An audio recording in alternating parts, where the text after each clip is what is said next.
Дилшат Ниязовдун төө куш багып өстүрүп жатканына 1 жылга жакын убакыт болду. Алгач төө куштун 10 жумурткасын Өзбекстандан алып келген.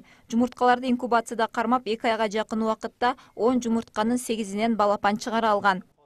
Мында жалпысынан 6 төө куш бар. 2 эркек жана 4 ургачы. Эркеги менен ургачысын тумшугунан айырмаласа болот. Эркегинин тумшугу кара, жана буту дагы кара болот. Ал эми ургачысынын тумшугу ак, буттары дагы ак болот.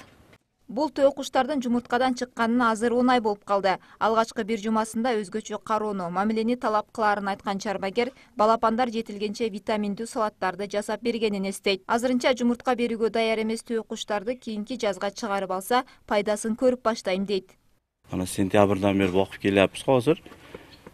Төө куш багуу анчалык деле кыйын эмес. Жемди деле көп жей бербейт. Бирөөсү күнүнө 1 килограмм 200 граммдай жем жейт. Азыр башкысы дагы чоңойтуп, жумуртка берүүгө жеткирип алыш керек. Жумуртка берип баштаганда пайда көрүп баштайм деп ниет кылып жатам.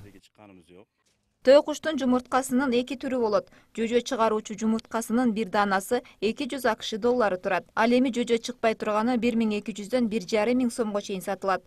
Төө куштун жумурткасы диеталык тамак катары колдонулат. Айрыкча кан басымы жана кант диабети менен ооругандарга пайдалуу.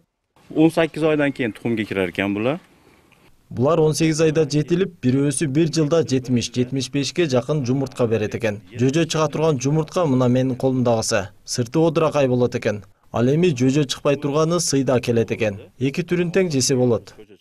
Төө куштар арпа, буудай, жүгөрү жана беди аралашкан тоют менен азыктанат. Адамга жакын, жемди айрыкча адамдын колунан жакшы жейт. Дилшат Ниязов Өзбекстан өлкөсүнөн төө куштун жумурткасын жегенден кийин аны багып чоңойтуунун жолдоруна кызыгып калган. Адам организмине пайдасы көп төө куштун этин жана жумурткасын Кыргызстанда да жайылтууну максат кылат. Нурзада Мурзаматова, Шахрух Эминжанов, Ош Бирим жаңылыктары.